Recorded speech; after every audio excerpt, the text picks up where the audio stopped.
Assalamualaikum warahmatullahi wabarakatuh. Saya Ayunda Yanti Ismail, peserta Latsar CPNS kelompok 2 gelombang 3 angkatan 8 akan mempresentasikan core value ASN pada poin kolaboratif. Selamat menyaksikan. Kolaboratif merupakan kata sifat dari kata kolaborasi yang bermakna melakukan kolaborasi. Kolaboratif di ranah pemerintahan atau disebut World of Government atau disingkat WOG adalah sebuah pendekatan penyelenggaraan pemerintahan yang menyatukan sejumlah kelembagaan yang terkait dengan unsur-unsur yang relevan guna mencapai tujuan bersama, bisa dalam bidang penyusunan kebijakan, manajemen program, dan pelayanan publik.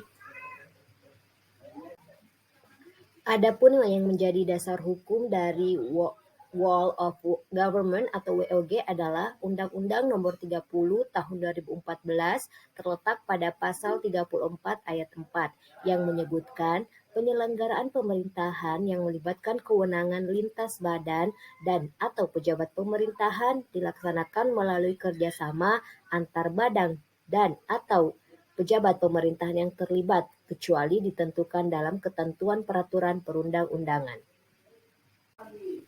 Adapun tahapan kolaboratif mencakup 3 aspek. Yang pertama, pada yang warna kuning ini merupakan tahapan yang pertama, yakni identifikasi masalah dan peluang. Yang kedua, pada warna merah ini pada tahapan merencanakan strategi yang akan dilakukan selama kolaboratif. Dan yang terakhir adalah tahapan melaksanakan aksi yang telah disepakati bersama. Tim tanggap COVID-19 DKI Jakarta diubah menjadi gugus tugas percepatan penanganan COVID-19 DKI Jakarta. Upaya pencegahan penyebaran virus corona terus dilakukan, khususnya di kawasan DKI. Tim tanggap COVID-19 DKI Jakarta diubah menjadi gugus tugas percepatan penanganan COVID-19 DKI Jakarta. Upaya pencegahan penyebaran virus corona terus dilakukan, khususnya di kawasan DKI Jakarta. Dikutip dari Kompas.com, perubahan ini dilakukan untuk mengikuti keputusan Presiden Joko Widodo nomor 7 tahun 2020. Hal itu telah ditekankan Presiden Joko Widodo pada 13 Maret 2020. Isi keputusan tersebut yakni tentang gugus tugas percepatan penanganan COVID-19. Perubahan ini disampaikan Ketua Tim Tanggap COVID-19 DKI Jakarta, Catur Laswanto. Kini, tim tanggap dilebur ke dalam gugus tugas percepatan penanganan COVID-19 DKI Jakarta yang diketahui Sekretaris Daerah DKI Jakarta Saifullah. Catur menjelaskan, keanggotaan gugus tugas bentukan Anies Baswedan lebih luas dibandingkan tim tanggap. Sebelumnya, tim tanggap COVID-19 hanya berisikan jajaran Pemprov DKI Jakarta. Maka, kini terdiri dari jajaran Pemprov DKI Jakarta, TNI, Polri, hingga asosiasi profesi juga ikut terlibat. Tim tanggap COVID yang telah dibentuk Pemprov DKI Jakarta diselaraskan dan disesuaikan dengan keputusan Presiden nomor 7 tahun 2020 dan oleh karena itu maka Pemprov DKI Jakarta membentuk yang disebut dengan gugus tugas percepatan penanganan COVID-19 di DKI Jakarta.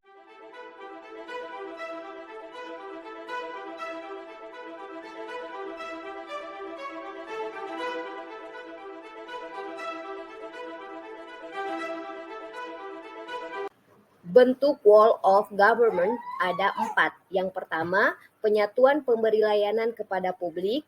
Yang kedua, koordinasi dan kolaborasi.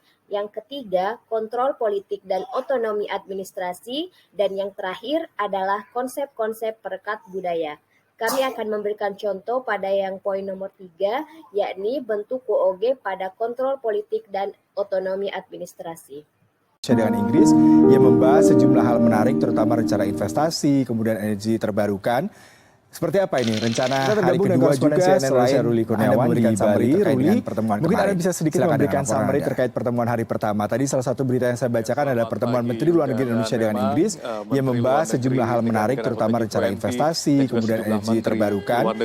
Seperti apa ini rencana hari kedua juga selain Anda memberikan summary terkait dengan pertemuan kemarin. Silakan dengan laporan Anda. Dan nampaknya sebentar lagi mereka akan melaksanakan rangkaian ataupun program negara-negara pertemuan dari pagi hingga sore hari nanti. Dan terkait tadi laporan yang tadi yang diundang terkait dengan kedatangan Menteri Luar Negeri Inggris ini sudah berkumpul di venue utama. Nampaknya pada pagi hari ini melaksanakan informasi bahwa Elizabeth Truss saja meninggalkan Bali untuk langsung bertolak ke Inggris dari pagi hingga sore hari nanti. Dan terkait dinamika politik yang terjadi di Inggris dengan mundurnya Boris Johnson sebagai Perdana Menteri, dan memang Elizabeth Truss menjadi salah satu calon yang digadang-gadangkan pada pagi hari ini untuk menginformasi bahwa Elizabeth Truss sebagai Perdana Menteri meninggalkan Bali untuk langsung bertolak ke Inggris raya dengan jumlah menteri atau menteri luar negeri yang sudah hadir pada politik yang terjadi di Inggris dengan mundurnya Boris Johnson sebagai Perdana Menteri, dan memang sudah hadir nama-nama yang ditunggu oleh seluruh dunia seperti di Inggris untuk menggantikan Rusia juga ada Blinken sebagai Perdana Menteri. Nah, kita akan lihat nanti juga seperti ada menteri luar negeri dari Tiongkok, jumlah menteri atau menteri luar negeri yang mereka datang menghadiri konferensi ataupun pertemuan ini dan pagi hari ini sama-sama bagaimana hasilnya, karena nama-nama yang ditunggu oleh seluruh dunia seperti pertemuan ini berlangsung sudah terdengar adanya elemen adanya penolakan dan negara-negara barat terutama dari G20 atas kedatangan mereka datang menghadiri Rusia di konferensi event kali ini.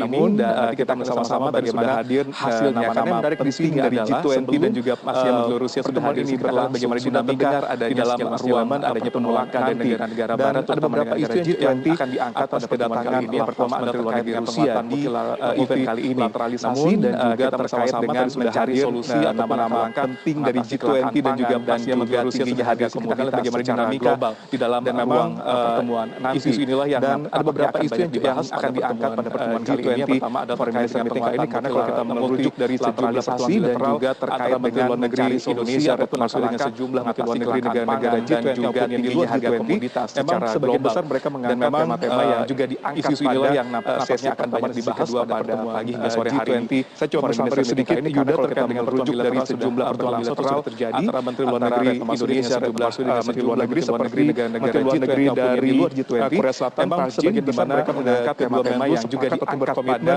untuk memulihkan rantai pasokan global hingga sore hari ini. Saya coba sampai sedikit Yuda terkait dengan pertemuan bilateral dan juga berlangsung Korea Selatan antara Retno Marsudi dengan sejumlah menteri luar negeri seperti menteri luar negeri dari Korea Selatan Park Jin, di mana seperti apa ini rencana hari kedua juga selain untuk Anda memulihkan memberikan rantai summary pasokan terkait dengan global pertemuan terkait kemarin. makanan dan Silakan pupuk dengan terkait laporan dengan Anda. invasi Rusia ke Ukraina, dan juga bahkan Korea Selatan menginisiasi atau merekomendasikan akan sebaiknya dilakukan pertemuan 2+2 di mana pertemuan antara menteri luar negeri dan menteri pertahanan antara kedua negara. Kemudian juga ada pertemuan bilateral yang dilakukan antara Retno Marsudi dengan Penny Wong, yaitu Menlu dari Australia. Cukup menarik karena dari pertemuan kedua Menlu ini terjadi komitmen bahwa kedua Menlu bersepakat untuk mencari solusi atas berbagai masalah ekonomi global dan juga terkait dengan solusi damai di Ukraina.